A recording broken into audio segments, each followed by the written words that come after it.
மாங்காய் சீசன் வந்துட்டு ஆசைப்பட்ட எல்லாத்தையும் செஞ்சிருது. அதுல முக்கியமா இந்த மேங்கோ பாரு. அதுவும் இந்த முறை கொஞ்சம் லேட்டா தான் செஞ்சிருக்கேன். நேத்து காலையில ஒரு ஃபங்ஷன் போயிட்டு வந்துட்டு ஃபர்ஸ்ட் வேலை இந்த மேங்கோ பார் செய்யற வேலையை தான் பார்த்துட்டு இருந்தேன்.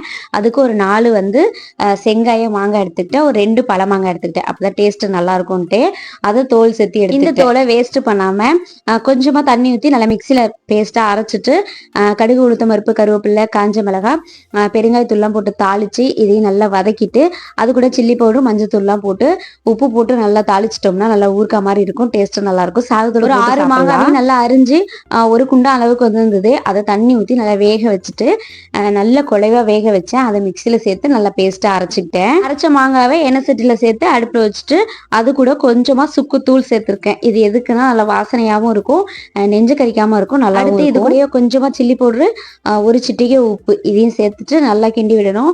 நல்லா கொதிச்சு வர நேரத்துல இதுல எந்த அளவுக்கு நமக்கு இனிப்பு தேவையோ அந்த அளவுக்கு சேர்த்துக்கலாம். நான் வந்து ஒரு 6 மாங்காவுக்கு ஒரு குழம்பு கரண்டியால ஒரு 4-4.5 கரண்டி ஜீனி அப்படியே நல்லா கிண்டிகிட்டே இருக்கணும், கைவிடாம கிண்டணும். கடைசியா வந்து ஒரு கண்ணாடி பக்கம் வரும், அப்போ அடுப்பு ஆஃப் பண்ணிடலாம். அடுத்து நான் வந்து இதுக்கு ஒரு 4 தட்டு எடுத்துக்கிட்டேன். தட்டுல ஃப்ளேவர் இல்லாத எண்ணெய் இல்லைன்னா நெய் சேர்த்துக்கலாம். நான் வந்து நெய் தடவி விட்டுட்டு எல்லா தட்டுலையும் ஊற்றி நல்லா வந்து பரப்பி விட்டுட்டு வெயில்ல காய வச்சு நேற்று ஒரு 12 மணி போலதான் இதை செஞ்சிருந்தேனா, அதனால நேற்று வெயில்ல பத்தலை. இன்னைக்கும் வெயில்ல காய வச்சுட்டேன். நல்ல வெயில்ல காய வச்சிட்டோம் அப்படின்னா ஒரு நாளைக்கு காய வச்சதுல நல்லா காஞ்சிருச்சு. அப்படியே எடுத்துட்டு வந்து பார்த்தா சும்மா ஆரஞ்சு கலர்ல கிளாஸ் மாதிரி இருந்துச்சு. அப்படியே கட் பண்ணி எடுக்கும்போது சூப்பரா இருந்துச்சு, சாப்பிடவும் நல்லா இருந்துச்சு. நீங்களும் இந்த மாதிரி கண்டிப்பா ட்ரை பண்ணி வச்ச 4 தட்டுல நேத்தே ஒரு தட்டு காலி ஆயிடுச்சு. இன்னைக்கு அதை கட்டி ஒரு தட்டு காலி ஆயிட்டு இன்னைக்கு 2 தட்டு பார்